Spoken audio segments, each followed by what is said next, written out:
Hello, my name is Carleen Ratcliffe. I'm an academic advisor here in the College of Nursing. I am giving this presentation for the four-year nursing program, and this is the advising session to give you information about the College of Nursing, about advising in general, and what to think about when we do registration next week, or excuse me, in a couple of weeks. So you won't register today, but I will walk through with you the MyCLU, which is the software that you will use to plan out and register for courses in the future. So you have a chance to kind of understand and know how that's going to go. And you can plan out your courses for registration in a couple of weeks. So let's get started. So just to give you some information on some important people within the College of Nursing, because you may run into them, some you may not, but that's okay. Dr. Kristen Swanson is the Dean for the College of Nursing. She's been here for 8 years, 9 years, somewhere in there. Previous to that, she was the Dean for Nursing at University of North Carolina, Chapel Hill. And then previous to that, she was the head of the Family and Children's Department at UW Nursing. University of Washington Nursing, that is. Dr. Dunu Navoyniar is the Associate Dean for Academic Education. She is the Associate Dean for your program, because you're the four-year undergraduate program. Terry Reed is the Interim Program Director and a Professor for the Diagnostic Ultrasound Program. You probably won't work a lot with diagnostic ultrasound, but it's important to know just as they are the other major in the College of Nursing. So there's nursing and diagnostic ultrasound. As I said, my name is Carleen Ratcliffe. I'm an academic advisor in the College of Nursing, and both Rhonda Mitchell and Kay Hattori are also academic advisors in the College of Nursing. Rhonda works primarily with the 2-year program, the transfer program, and then Kay works primarily with the 4-year program. Maya Mosteller is the undergraduate program coordinator. The undergraduate program coordinator kind of does everything. So they work with prospective students all the way past when you graduate. If you needed any paperwork, you'd email Maya and she'd be able to get that to you. She does everything from data collection and analysis to course evaluations to registration, helping out with clinical coordination sometimes, everything in between. So she kind of runs us. She runs everything in the program. Rebel Kamat is kind of a hybrid position. She also does undergraduate program coordinator work, and she also does a little bit of advising on the side as well. And then lastly, our program assistant, they are actually getting a title change. It should be undergraduate clinical coordinator, clinical placement coordinator, I believe. Is yet to be hired. Our person, Paige Adler, is actually leaving now, and we are in the midst of hiring for that position. However, that position will be your absolute best friend when you get to clinicals in a couple of years, because they're the one that help you on do placements and onboard for your clinicals. Okay, so for the advising model in the College of Nursing, there is, for your first 2 years, your freshman and the sophomore year, you have a professional advisor, and high chance of likelihood that's going to be me. So I believe that I will be your advisor for the next 2 years. And the idea behind that, I'm not a nurse, but I work as an advisor because I kind of know the nitty gritty ins and outs of everything with the College of Nursing. So my job is to help you transition to college, both within the academic world, and then help you transition just culturally as well, because there's going to be a lot of changes that come with just changing to college in the next couple of years. So I'm here to help you navigate Seattle University and the nursing program too. And then in your junior and senior year, so your second 2 years, you transition to a faculty advisor. And all faculty advisors are nurses except for one, and he's a pharmacologist and he knows what he's talking about. So the idea behind that is that you don't necessarily need kind of to know, to figure out the ins and outs of the nursing program, because you already kind of know at that particular point. And so the conversations during advising will transfer or transition a little bit towards, career discernment.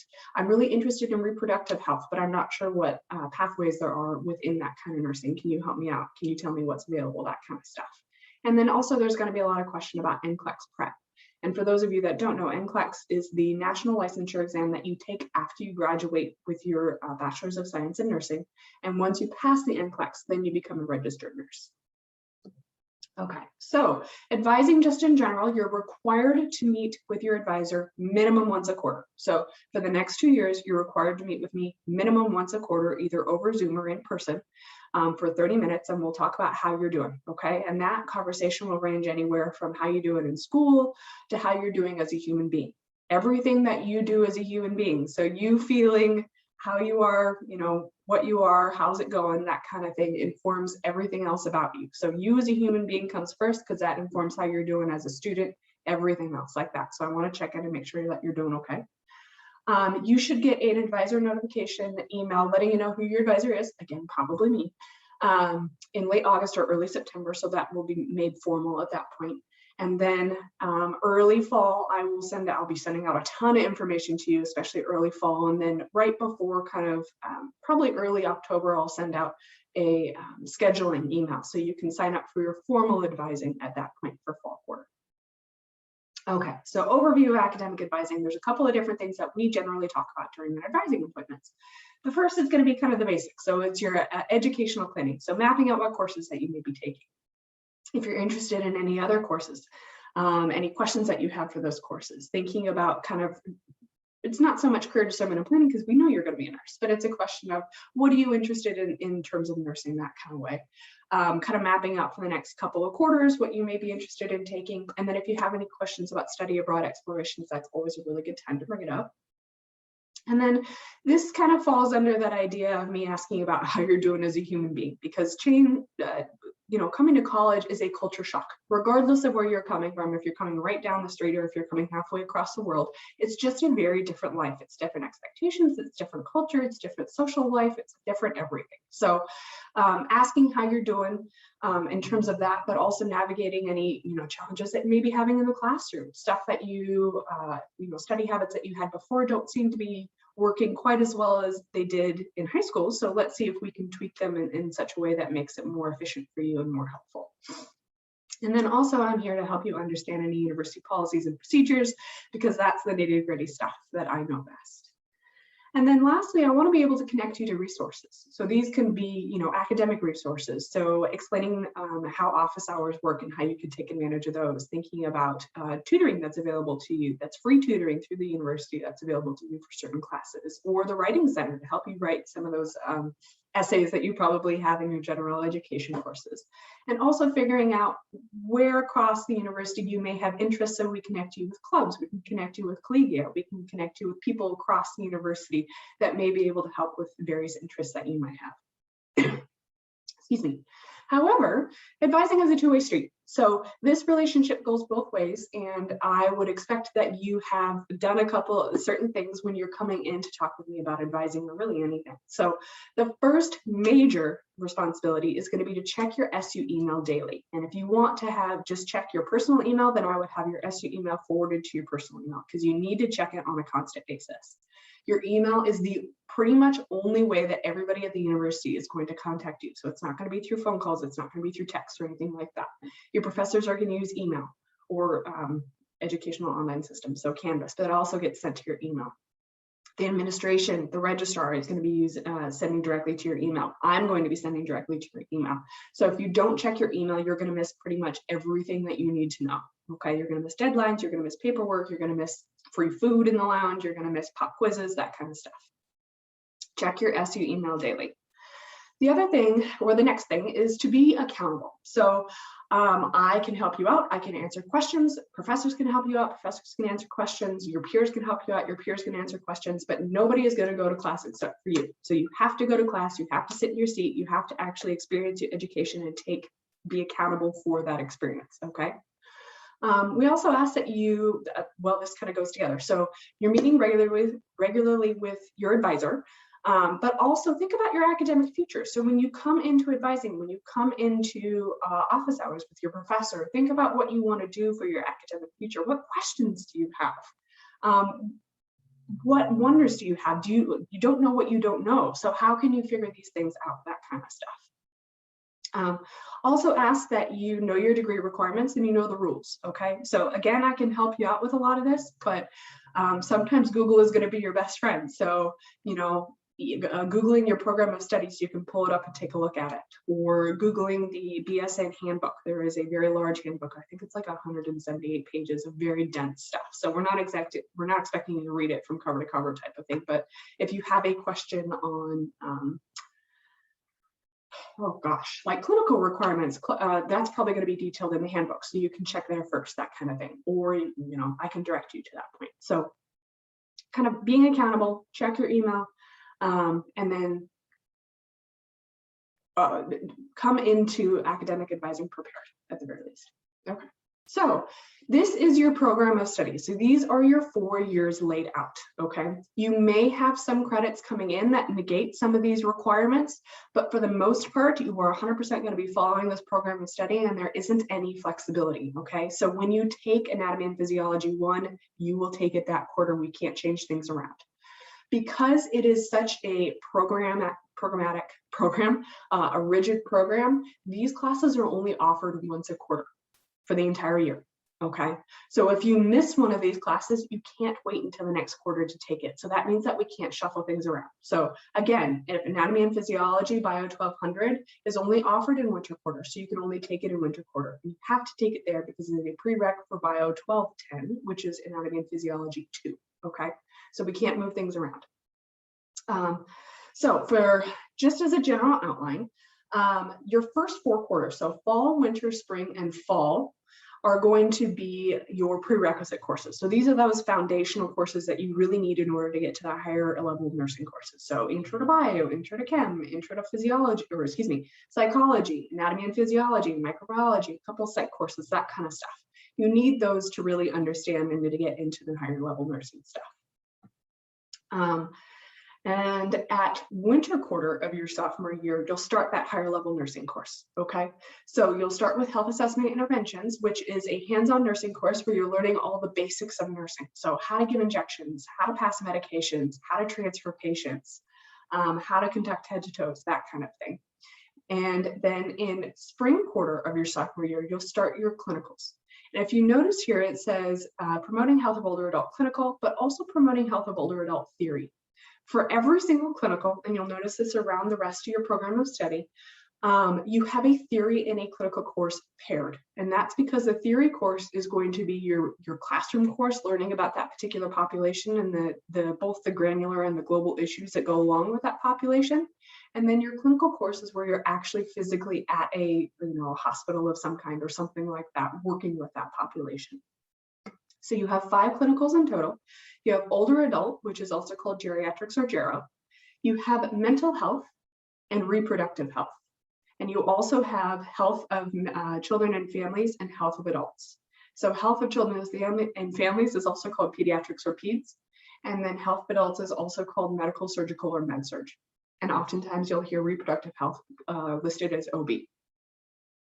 So the way that this works is that you take either mental health or reproductive health in fall quarter, and then whichever one you don't take, you take in winter quarter. So it's not like you have to choose one or the other. You take both of them. It's just a question of which one you take first. And the same thing applies for pediatrics and medical surgical. So you'll take one of those in fall, and whichever you don't take in fall, you'll take in winter. And then you do have one last clinical course here. It's called Senior Practicum. And this is where you take all of your experience from all of your other clinicals and you get a preference on where you go or what specialty you're working in, and you work more closely in that specialty, okay? The other thing I do want to highlight here for nursing specifically is going to be the Population Health Internship, or the PHI. If you notice here, you've got Population Health Internship 1, PHI 2, and PHI 3. And the idea behind that, this is a year-long internship at a public health or a community health site in order to get you more experience and time working with communities in public health in some way, shape, or form. So it won't be in a hospital setting, it'll be out in the community. Maybe you're at a school, maybe you're working with a homeless population, maybe you're working with a specific immigrant population or something like that in that community, working directly with those people to help solve public health problems.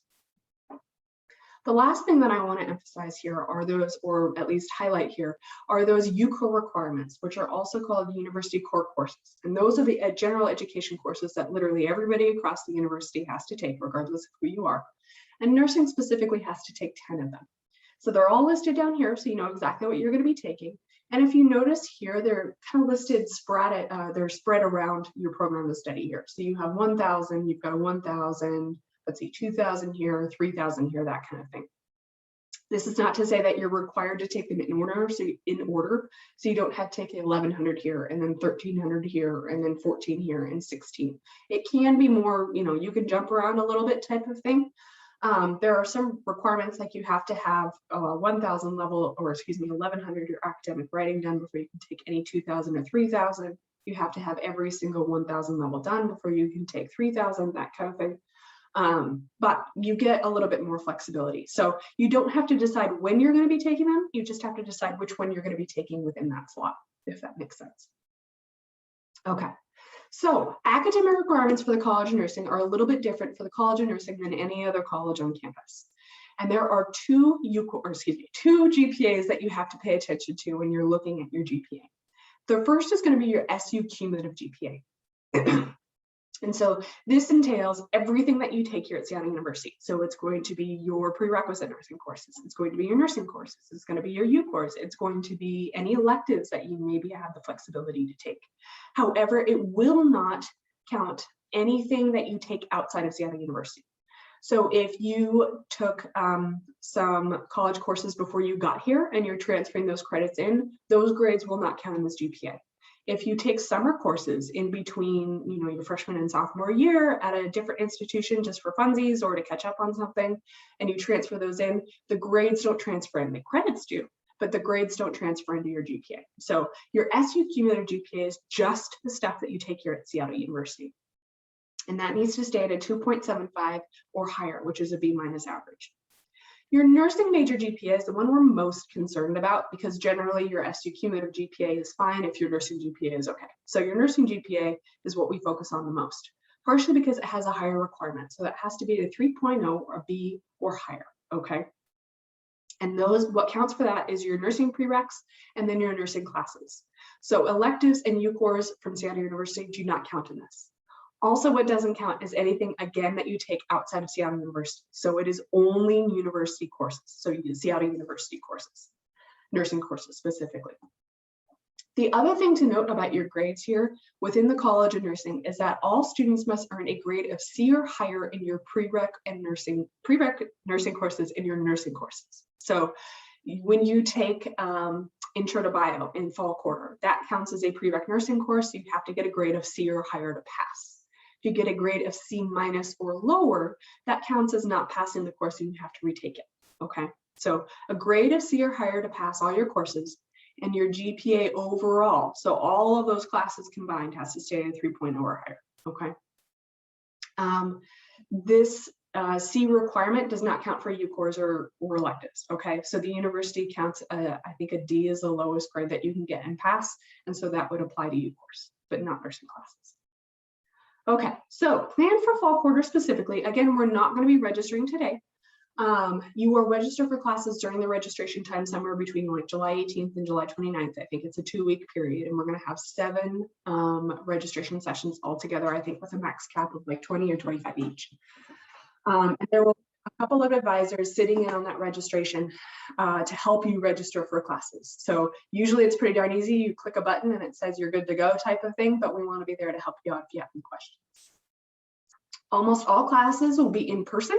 As far as I know, as of last quarter, I think the vast majority of them were, and the only ones that I know that weren't were because the professors that were teaching them were immunocompromised or something like that. So, but I would expect most, if not all of your classes to be in person, but there may be some weird COVID protocols, COVID keeps coming back. So maybe there will be a mask requirement for a brief period of time or something like that. But I do want you to keep an eye on your SU email frequently over the summer, because that's where most of the stuff is going to be going to from Seattle University. So it's probably not going to your personal email anymore. So check your email pretty frequently for more information as this is going on. Okay. Okay. So in terms of registration, the program that we're going to be using is called My Seattle U. You can find the link there, and should give you enough time with this recording to actually type that in as well.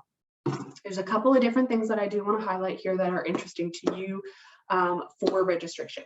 The first thing is going to be your program evaluation, and this is basically a living document that gets updated at the end of every quarter that you're here at Seattle University. And it is a running list of your completed and planned classes, and that includes everything that you're transferring into Seattle University if you've had AP credit, IB credit, Running Start credit, anything like that.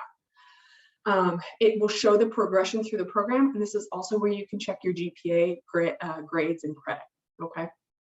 The other thing is the scheduling registering portion of MySeattleU. So this is where you're going to plan out your classes, and there is going to be a template that is already uploaded for you with that program of study classes added for you, okay?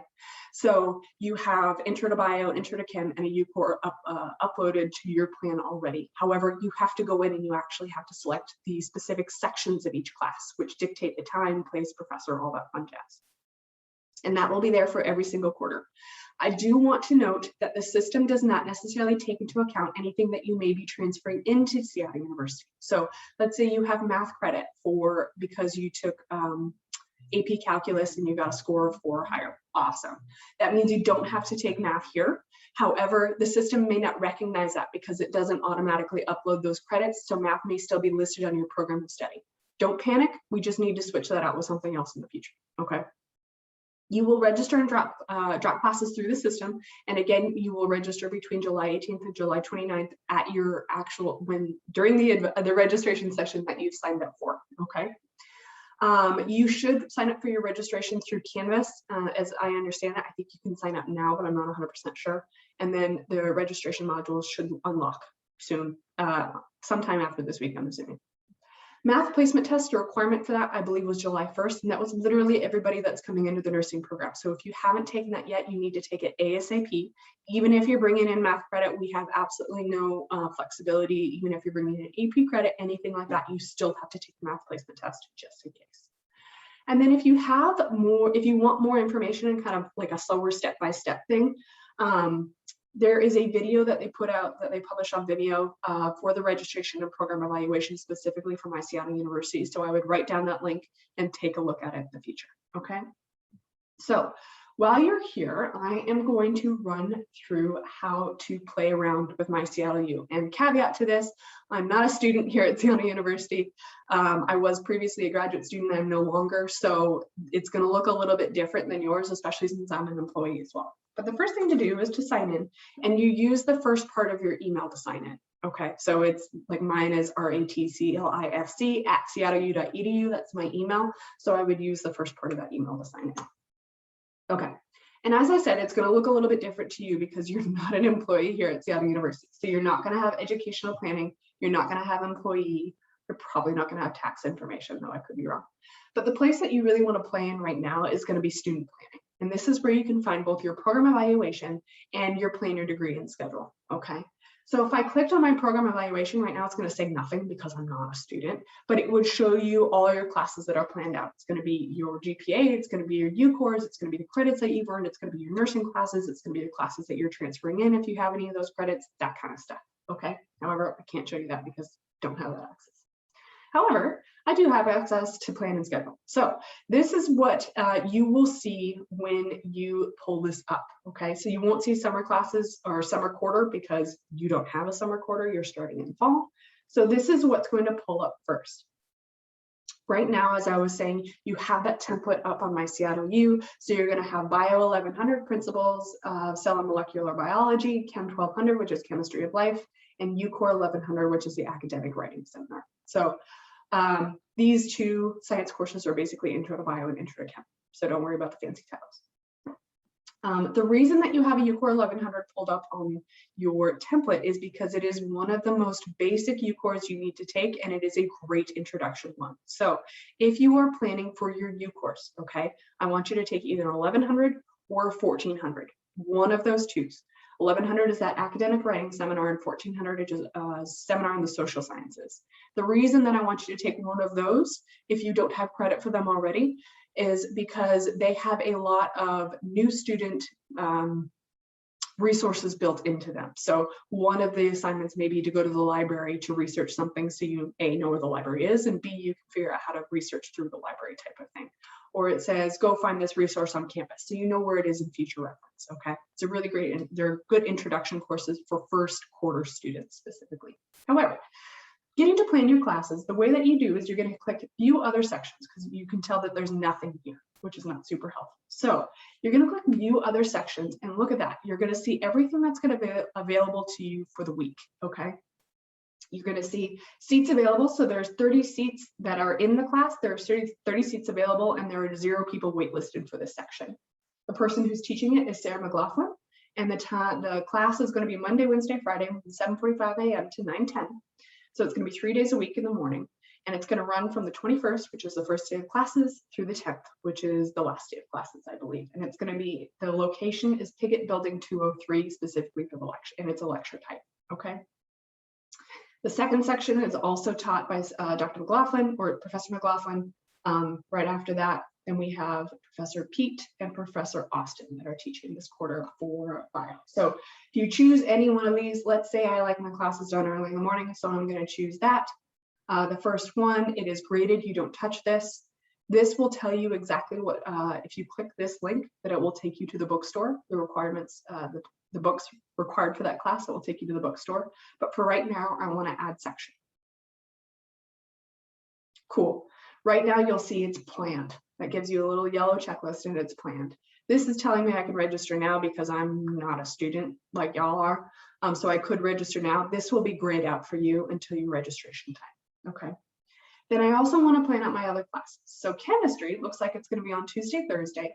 And again, you can see who's going to be teaching the classes this quarter. So it's going to be Professor Nadir and Professor McNally, it looks like. Not sure why it's, somebody's already registered for that class. That's funky. Let's say I want to, again, I like early morning classes. So this is telling me that I need placement in a Math 1010 or Math 21 in order to be in this course. This is because I haven't taken the math placement exam and gotten a grade of 50 or a score of 15 or higher. Nor have I transferred in an AP credit or college credit, or I don't have the prerequisite SAT or SAT math score. So this is still yelling at me. And this may still yell at you even if you already have that. It's just giving you a warning. And it's not that you have to take Math 1010 or Math 1021 first. It's just that you have to be placed into it, okay? Excuse me. However, I do want to add the section regardless. And then here's where things get a little bit weird, or not weird. This is where things get a little bit more complicated because there's a lot more choice when it comes to UCOR 1100, okay? So what I want to highlight here, this is just telling you that these sections are full. I'm not 100% sure why. I have a feeling they're going to be empty later. Maybe they're just not open right now for students to look at.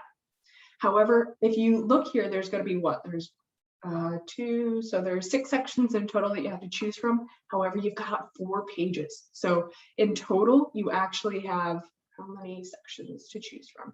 You have 24 sections of 1100 to choose from. So you have a ton of choice.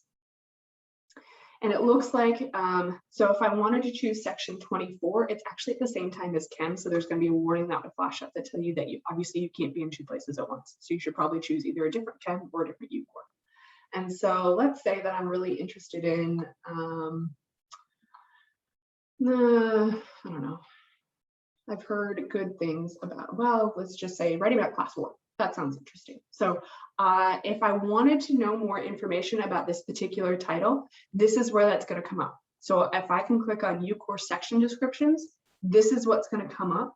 I can filter for fall quarter specifically, and it will automatically update. Let's say 1100. It should update. And this is what's going to come up first. So it looks like writing about class 4, there's section, I don't know why it's skipping section 10, but there should be other sections that are available. But I could click on water, citizens, and pop culture, and I would get more information as to what that actual class would look like. Okay. So if I go back to where I was before, it should pop up. Well, it goes back to not where I wanted to go. But I can go back and I can view other sections, and just for funsies, let's do that one because it's available right now. Okay. However, let's say that you have credit for 1100. 1100 is going to be on your plan, but you have credit for UCOR 1100, or maybe you have credit for biology, or you have credit for chemistry. So that means that we need to change classes a little bit. Okay.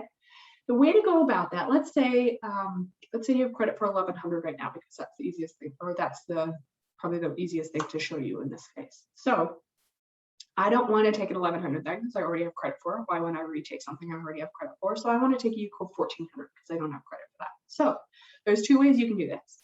The first thing you can do, UCOR 1400 is a requirement for UCOR anyway. So I know it's going to be on my plan. So I can go to timeline. And this will be completely filled out for you for the next 2 years. I just did 1 year because I didn't want to fill out literally every single quarter for the next 4 years. But you can move things around this way. So I see I have 1,400 that's actually planned out for winter quarter. I can go to this and I can pull it over here. And then it will update course data for me. Cool, that's awesome. So that's one way. And if you look at your schedule, that means that UCORE 1400 is listed here at the bottom, and I can view other sections and I can choose that. However, let's move that back that way. The other way to go about it, for looking at our schedule, is to search for classes. So you're going to go up here, you're going to type in UCORE 1400. And what's going to come up is a lot. So you want to make sure that you're filtering for the right quarter over here. We want fall quarter specifically, because otherwise, like literally every 1,400 for summer quarter onwards is going to pop up. And so I can click on view available sections. I can do one of two things. I can hit view, add course to plan, and I can select term. I want to put it in fall quarter 2022, and this will add just the basic class. It won't add any sections specifically. It will just add the basic class. That's one way to go about it. The other way to go about it is you can click on the section itself. And again, this won't give you much information. It will tell you have to actually click view section description if you want to see what it is, but that will give you more information, and then you can hit add section to schedule. So that one, those look pretty darn full. So where are ones that aren't full? Apparently they're all full. One's funky. Okay, so let's do add section to schedule. And I want to go add section. And then if we go back to look at plan and schedule, eventually, and we go back to fall quarter, look at that. My 1,400 that I was on there is planned. Okay, so I can do it that way. So that's how you plan out your classes. And then when registration comes, what's going to happen is you can do one of two things. So if you want to delete a course, by the way, you can either delete it here or you can delete it here. I want to remove that course. So for registering for classes, you can do one of two things. If you have your classes planned out exactly how you want them, you know you have room available in each class, you can hit the blue button up here that says accept terms and register now, and that will register you for all 3 classes at once. Okay. However, let's say that I don't want to do that and I'm still trying to figure out what I want to do, so I want to register for 1 class at a time. So you can also hit accept terms and register here under biology, and that will just register you for biology. Then you have to do it again for chemistry, and then you have to do it again for UCORE 1100. Okay, so register all 3 at once. You would click the accept terms and register now here up on the right, or if you want to do one at a time, it would be under there. Okay, so I am going to stop share. That is all that I have for the presentation. As a reminder, again, you're not registering today, but I do want you to plan out your courses for the next couple for registration. If you have over 45 credits that you're transferring in, I will be sitting, or somebody will be sitting down with you in the next couple of weeks to figure out exactly what you should be taking for fall quarter specifically. But other than that, if you have any questions, please do let me know. Again, my name is Carlene Ratcliffe. My email is ratclifc@seattleU.edu. Again, that's ratclifc@seattleU.edu. And I look forward to meeting you all soon. All right, take care.